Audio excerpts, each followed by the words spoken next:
Somber.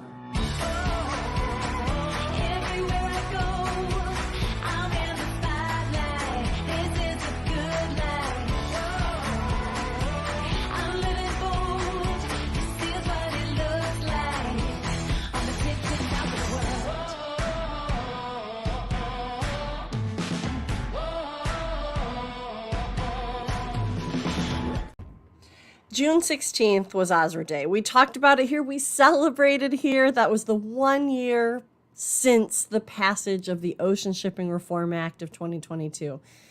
And on June 16th, just a few weeks ago, we focused on the supplemental notice of proposed rulemaking for unreasonable refusal to deal or negotiate with respect to vessel space accommodations.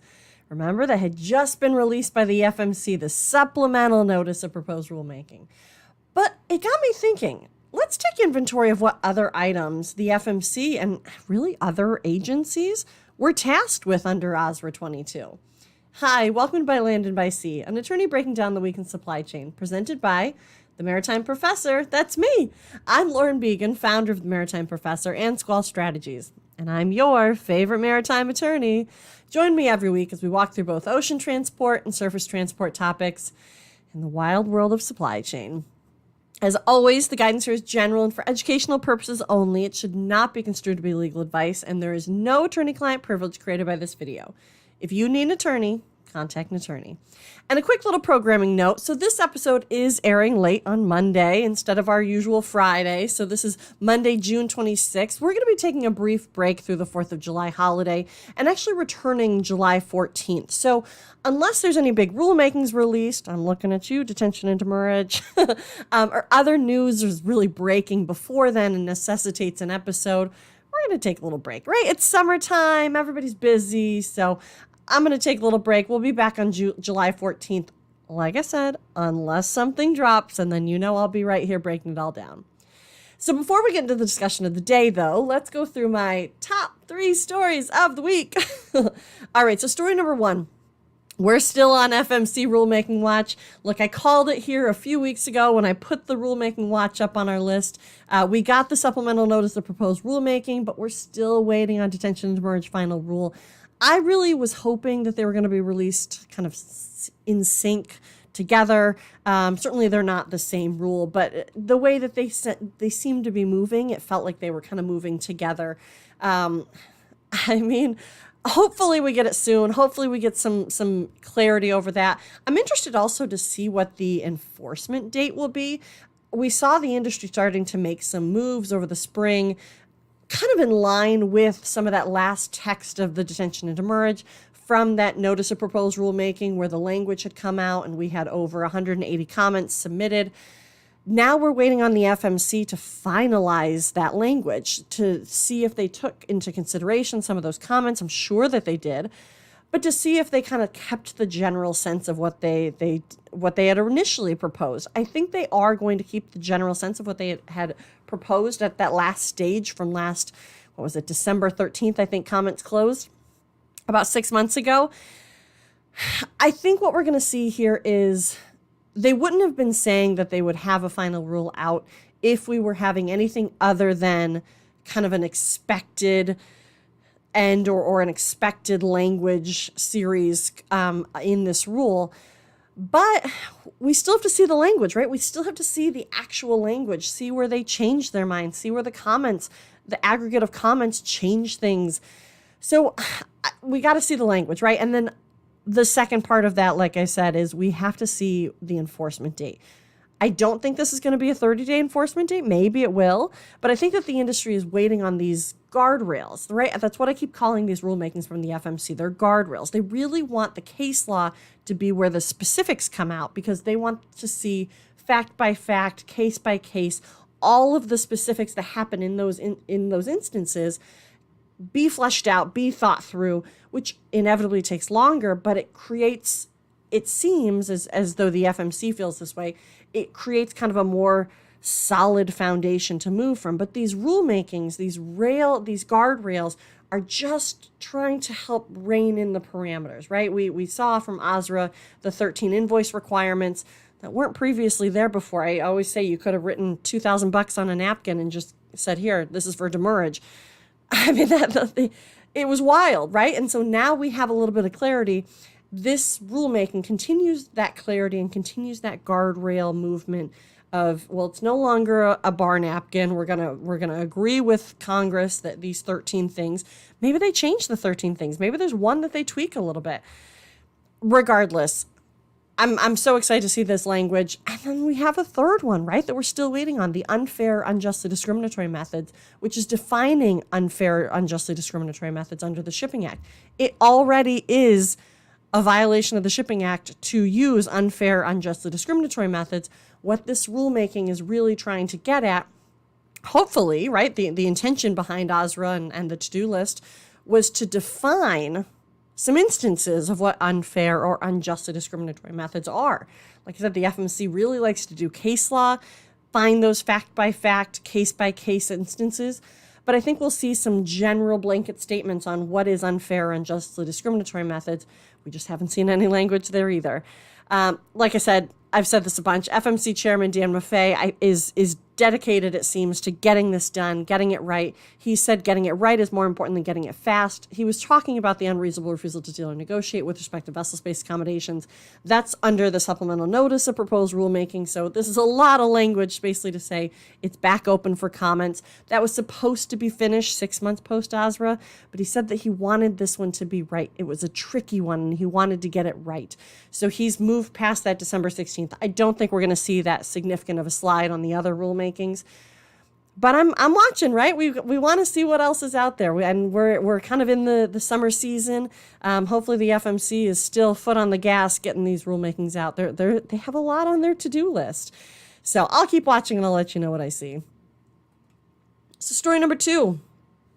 A few weeks ago, we started talking about the Panama Canal here on By Land and By Sea. I really hadn't seen a lot of coverage of it at the time. But, last week with the news of the ILWU and the Pacific Maritime Association, the tentative labor agreement, I think the Panama Canal became a lot more relevant, a lot more interesting to certainly the trade presses and certainly the shippers. We're wondering, what happens now, what's going on with the Panama Canal. Should I start rerouting or looking at different areas? Like I said, especially to the East Coast ports, East Coast and Gulf ports, which really raised the question of whether the shift towards certainty in labor, right? So the West Coast now has this tentative deal, assuming the deal gets ratified. And now there's this potential new risk factor of the vessels and the cargo that was kind of circumventing the West Coast and the apprehension that was happening there in favor of the East Coast. If now this new risk factor of the Panama Canal and the drought is going to be forcing some of that cargo, maybe not even force, but slightly convince shippers to move that cargo back to the West Coast. We've talked about this a lot. Diversification of cargo ports of entry is a big thing that was happening post-COVID, post-congestion, post-2021. Shippers really wanted to take control of their destiny of the cargo. But you can't argue the infrastructure of the West Coast is just there, right? I think the other ports are getting up to speed, but the West Coast, the Port of LA, Port of Long Beach, has some pretty phenomenal infrastructure in moving that cargo. Certainly when we had the congestion, it was stressed to the point of potentially breaks in the system. But look, over the past week or 10 days or so, I've happily seen an increase in news coverage of the Panama Canal drought. And what types of vessels that we're mostly talking about here? I mean, these are vessels that are over 40, 45 feet draft. So, I mean, they're typically really large vessels. They're, for the most part, petroleum-based vessels, I've been learning. The Panama Canal sees actually the majority of its transits with petroleum-based products, with containerized cargo actually coming in second. So it kind of shifted in my mind what vessels are coming through. And that is not to diminish the significance of the containerized cargo movements coming through. I've also seen that the exports of ag and grain that leave New Orleans going over to China are being significantly impacted, or certainly partially impacted by the drought that's happening, or it's something that they're watching. And like I said, the diversification of the ports of entry, not all ports can handle these enormous vessels that pull a draft over 45 feet. So we're already seeing a shift towards smaller vessels, generally with the diversification of ports of entry, because the more that you kind of are looking around at the other ports, not all of these ports can handle these super huge vessels. And that was kind of already happening in an attempt to mitigate the risk of disruptions and congestion of the largest vessels servicing the largest ports. LA Long Beach, I'm looking at you. But that's to say, maybe some of this diversification, maybe the impact won't be that bad. Maybe the East Coast ports that we're seeing the benefit of this diversification, maybe the drought's not going to be that bad, right? I mean, maybe some of those vessels that are actually going over to the East Coast aren't affected. They're below the 44 the 44-foot draft requirement that it is now. So, and there's actually a little glimmer of light here. Rain was predicted for the region, almost 3 inches, I believe, which would certainly help lessen the drought. And most importantly, this is what actually happened last Friday. It delayed the next reduction in vessel draft. So it was supposed to be 44, it's currently 44 feet. It was supposed to reduce down to 43.5, I believe. It didn't. And it's unconfirmed or certainly undetermined when that next reduction would happen. They wanted to see what the rain was going to do over the weekend, but that's a step in the right direction. So maybe, right, maybe the whole cargo's coming back. Maybe it is, maybe it isn't, but maybe this is less of a factor than I had kind of originally heightened or originally mentioned. All right, so story number 3. The Titan, the Titan Explorer, the submersible, it was a very sad story that happened last week. I think everybody was really, really hoping. Certainly it was Sector Boston. It was District 1 out of New England. Coast Guard was point person for trying to pull all the resources together and hopefully come out with a positive outcome, a good story here. But unfortunately, it looks like it wasn't that way. And unfortunately, all 5 souls on board were lost. It's interesting, though, the whole story, the parallels. So I don't know how many of you are familiar, but Safety of Life at Sea, SOLAS, is an international maritime organization, safety convention that the IMO administers, basically. And so SOLAS actually came 2 years after the Titanic sank, mostly because the Titanic sank. It didn't have enough lifeboats. I mean, we've all seen all the movies. It didn't have enough lifeboats. It didn't have enough safety protocols on the vessel. And because of that, some good happened, right? And so we now have some of those same safety protocols are still in place today because of what happened from the Titanic. I think we're going to see something similar here from the Titan. I think that the submersibles world, the standards that are associated with some of these safety elements, I think we're going to see some minimum set. We're going to see, now that we have kind of the explorer world of the submersibles, and it seems as though, I mean, we've had quite a few, I don't know how much news you've been watching on this, but we've had quite a few experts come out and say how often they've gone down. I mean, even the director of the Titanic movie himself, James Cameron, has said he's been down there. I think he's even said 20 times, maybe more. So certainly this is coming to be a little bit more familiar and regular. I mean, I've even heard, and I'm not even surprised by this, there have been more people out to space than have been down to the depths of the ocean, certainly the Titanic included.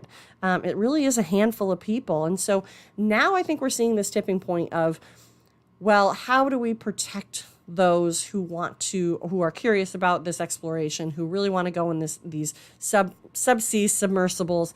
How do we keep that world, that commercialization of that explorer world safer? And how do we start to create some standards there?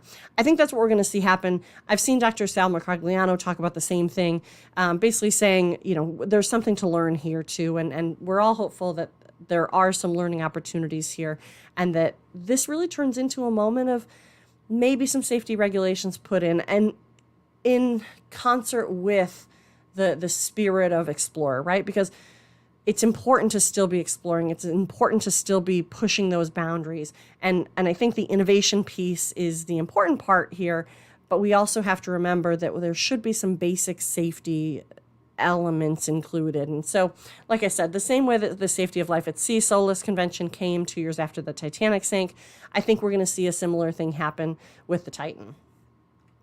All right, so let's get into the meat and potatoes of the day here. So we're still waiting on the rulemakings to be completed from the FMC. Like we said, we talked about that at the outset of today's episode. But what else are we waiting on, and what else is due under OSRA 22? So I wanted to kind of go through the language, pull out some pieces, and just highlight them, because it had been a while since I looked at the language and really kind of found what was in there, what are we still waiting on.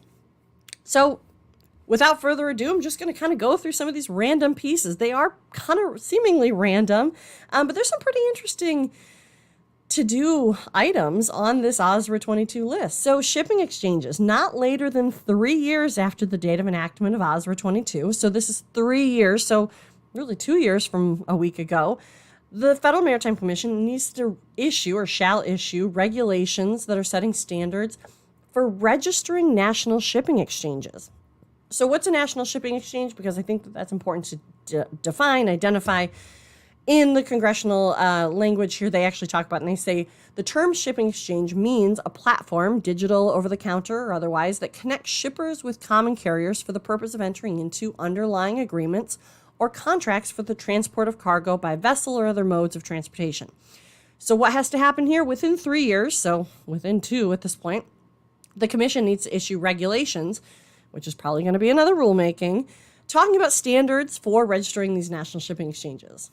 All right, so that's something to add to our rulemaking list. I don't think it needs to go immediately on. I don't think we're probably going to see anything until maybe next winter. But, you know, it's something to keep an eye on. So the next item here is dwell time statistics. So not later than 240 days after the date of enactment, so that's less than a year, the Director of Bureau of Transportation Statistics, so BTS, of the Department of Transportation, shall publish statistics relating to the dwell time of equipment used in intermodal transportation at the top 25 ports. And these are including inland ports by 20-foot equivalent unit. And so the items that they wanted included in this statistics report is total street dwell time from all causes of marine containers and marine container chassis, the average out-of-service percentage, which shall not be identifiable with any particular port, marine terminal operator, or chassis provider, but just kind of the general information. I haven't actually gone over to look to see if this is out yet, but I think that these dwell time statistics could be really valuable. So BTS, right, the Director of Bureau of Transportation Statistics, this is out of the Department of Transportation, is required to publish statistics relating to this dwell time of equipment. The FMC is also in charge, required to enhance capacity for investigation, basically hire more people. So under the OSRA 2022, 18 months after the date of enactment, so look, we just passed 1 year, we got 6 more months, the chairman of the commission shall staff within the Bureau of Enforcement, the Bureau of Certification and Licensing, the Office of the Managing Director, the Office of Consumer Affairs and Dispute Resolution Services, and the Bureau of Trade Analysis, not fewer than 7 positions to assist in investigations and oversight. I don't know if you've been watching any of the hirings of the FMC, but they certainly have been working on this. They have been working their butt off trying to get more people over there. You may have seen that they're now up to 3 administrative law judges, which is great news because originally they just had, or certainly in the recent history, they only had 1. So now they're back up to 3. They certainly had 3 just over 6 or 7 years ago. So they had dropped down to 1 for no real reason, I think. But they're back up. So now they're also filling positions around the commission. Certainly the funding that has come through for the FMC is a big benefit here. But I like that the Congress in OSRA 22 actually called out some of these offices. As we know now, some of these offices have been restructured. So Bureau of Enforcement has actually been meshed with Bureau of Enforcement Investigations and Compliance. But I think the point remains. They're trying to staff up these offices and make sure that they stay to a certain level of minimum positions in them.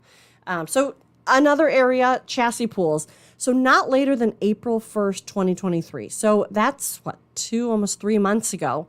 The FMC was required to enter into an agreement with the Transportation Research Board of the National Academies of Science, Engineering, and Medicine, under which the TRB shall carry out a study and develop best practices for on-terminal or near-terminal chassis pools.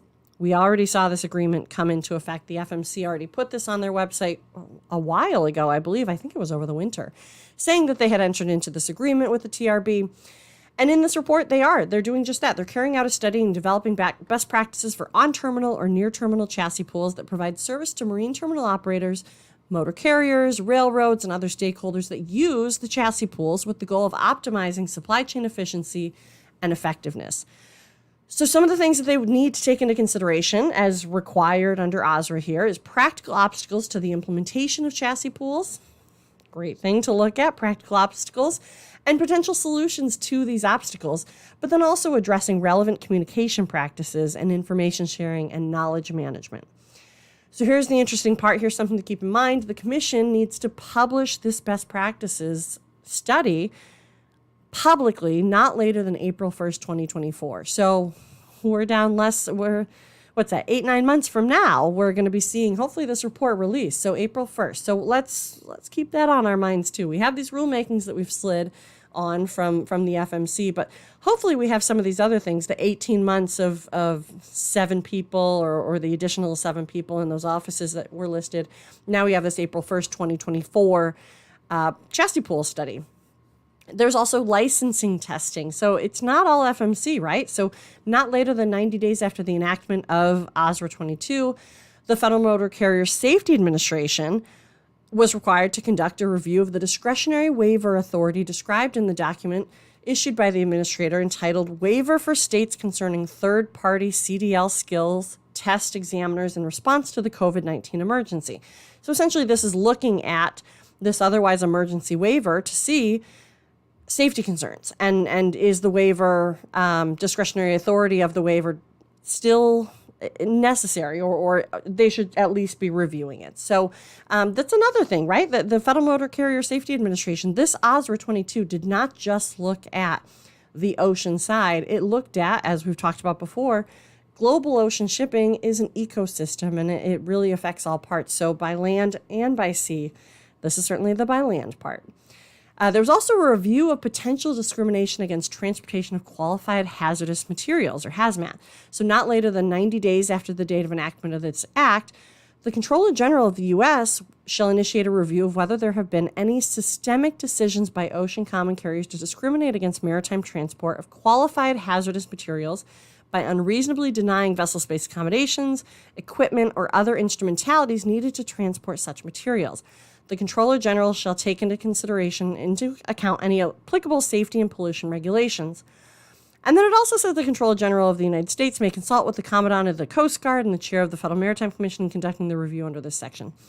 This one I don't think that I had really paid much attention to when OSRA 22 was released, but this is a little bit strange that it's not, I mean, it's HAZMAT, right? So the FMC isn't necessarily supposed to be too close to HAZMAT or what the actual contents of the container box are, but this one's interesting. Why is it the Comptroller General of the U.S. reviewing whether there have been any discriminatory activities by ocean common carriers denying vessel space accommodations? It seems like the FMC probably should have been written stronger into this review. I mean, they don't do necessarily bulk, right? They do containerized cargo movement, but the discriminatory effect and the unreasonably denying vessel space accommodations is something that certainly falls into something that the FMC has been tasked with independently. This does say consultation with the FMC, but this one's interesting too. And this was actually required 90 days after the date of the enactment. So this has been, I mean, probably almost a year now that this should have been reviewed. So I'm going to be looking a little bit further into that one to see where and if that one's gone. Another part was use of United States inland ports for storage and transfer of cargo containers. So not later than 90 days, also 90 days after the date of enactment of OSRA 22, the Assistant Secretary for Transportation Policy, in consultation with the Administrator of the Maritime Administration, so MARAD, and the chairperson of the FMC, shall convene. So these 3 people, the Assistant Secretary for Transportation Policy, the Maritime Administrator, and the chairman of the FMC, were required within 90 days to convene a meeting of representatives of entities described below. And so what the entities described below were representatives of the U.S. for major gateway ports, inland ports, and export terminals, ocean carriers, railroads, trucking companies, port workforce, including organized labor, and really anybody else that the Secretary of Transportation, in consultation with the FMC chair, determines to be appropriate. So what were they supposed to do? Discuss the feasibility of and strategies for identifying federal and non-federal land, including inland ports, for the purposes of storage and transfer of cargo containers due to port congestion. I don't think I've heard anything about this coming together meeting. I'm interested to see if anybody out there has, and maybe I'm just in my mind misassociating this with something that I'm maybe thinking should be bigger, and actually I have heard of it. But this one kind of stuck out to me. The Assistant Secretary of Transportation Policy, the Maritime Administrator, and the chair of the FMC all convening this meeting of representatives. Maybe there wasn't a public element to it. Maybe this has happened. But again, the reps were supposed to be the United States major gateway ports, inland ports and export terminals, ocean carriers, railroads, trucking companies, port workforce, including organized labor, and anybody else that the Secretary of Transportation, in consultation with the FMC chair, thought should be appropriate. This is also supposed to turn into a report that will then go to Congress. And so that's, even if their meeting wasn't necessarily public, the report to Congress probably would be. So I don't know. This is something interesting. I'm going to look into that one a little bit further too. I'm interested to see, has the report been started? Has the meeting happened? Has this meeting of the minds of all of the ecosystem players of the supply chain happened? I don't know. That's an interesting one. So the next section, and I think this is the last one here that I'm highlighting, is Tech at Ports report. So OSRA 22 also required a report on adoption of technology at U.S. ports, and so not later than 1 year after the date of enactment. So that's June 16, 2023, people. We just passed that. The Comptroller General of the United States, again, the Comptroller General of the United States shall submit to Congress a report describing the adoption of technology at U.S. ports as compared to that adoption at foreign ports. So included in this report was supposed to be the technological capabilities of U.S. ports as compared to foreign ports, an assessment of whether the adoption of technology at U.S. ports could lower the costs of cargo handling, an assessment of regulatory and other barriers to the adoption of technology at United States ports, and fourth, an assessment of technology in the workforce. This one is really interesting. I'll be honest, I'm interested to read this report. I think that this would be really fascinating to get some of this information on capabilities, the value add or potential value add of technology at the ports. This is interesting too, because this is also right up against the American Association of Port Authorities is about to have a Smart Ports, Tech at Ports conference at the end of July. So this is going to be maybe dually important, because maybe we'll have the report and maybe we'll have some press coverage coming out of the AAPA's Smart Ports conference that's actually going to be hosted in Boston, just around the corner from me here. This is interesting. I'd just like to see the data, and I'd like to see what the report came up with here. So there's a lot more that was part of OSRA that certainly didn't get the trade press coverage that the FMC rulemakings did, right? I mean, some of these things are very interesting, and I haven't heard much about them.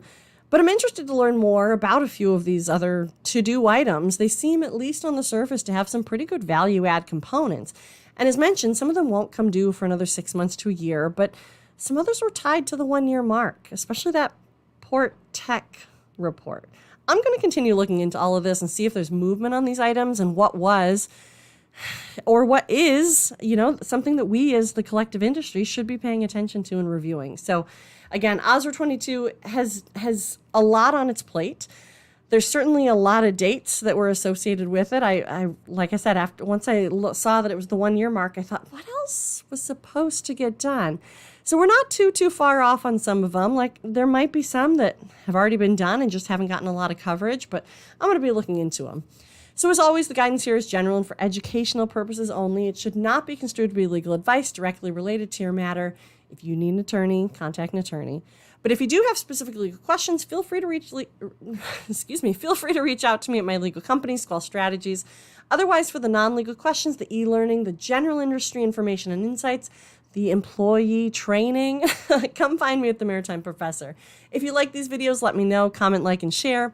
If you want to listen to these episodes on demand, or if you missed any previous episodes, check out the podcast By Land and by Sea. If you prefer to see the video, they live on my YouTube page, By Land and by Sea, presented by the Maritime Professor. And while you're at it, check out the website, maritimeprofessor.com. So until next week, this is Lauren Began. Well, until July 14th, this is Lauren Began, the Maritime Professor, and you just listened to By Land and By Sea. See you next time.